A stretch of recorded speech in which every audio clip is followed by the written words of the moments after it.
Le journaliste Éric Reynaud développe dans un livre sorti dernièrement La mort étrange de Pierre Bérégovoy, un crime d'État. J'ai regardé les archives de mon journal. J'ai été intrigué par une photo publiée le 2 mai 1993, où l'on voit le député maire allongé sur une civière. On y constate nettement un trou sur le sommet du crâne. Rien à voir avec une balle tirée dans la tempe. Il y aurait eu 2 balles, donc une de trop. La contre-enquête démarre.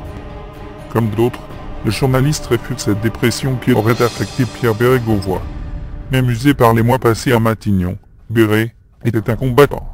Et puis, dans la débâcle socialiste, le maire de Nevers a sauvé son siège de député.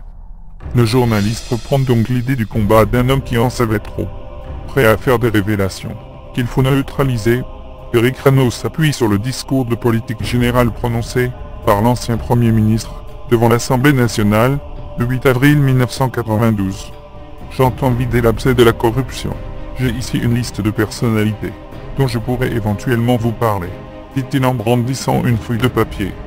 Selon Éric Reynaud, un commissaire des renseignements généraux, Hubert Marty-Vreyens, aurait lui aussi enquêté sur l'affaire avant d'être contraint de l'enterrer.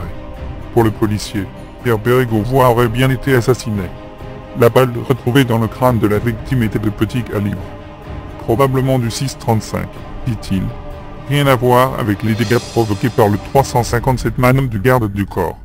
Ce nouveau livre rejoint complètement la thèse et les arguments développés dans l'ouvrage de Dominique Labarrière, Cet homme a été assassiné, publié par Denis Tiguignac, les éditions de la Table Ronde en 2003, selon lequel Pierre Bérégovoy aurait été assassiné, à la suite d'un rendez-vous qui aurait mal tourné. Le mystère reste entier, et notre attachement au souvenir de Pierre Bérégovoy intact. La mort étrange de Pierre Bérégovoy, est-il un crime d'État? Par Éric Reynaud aux éditions Alphée.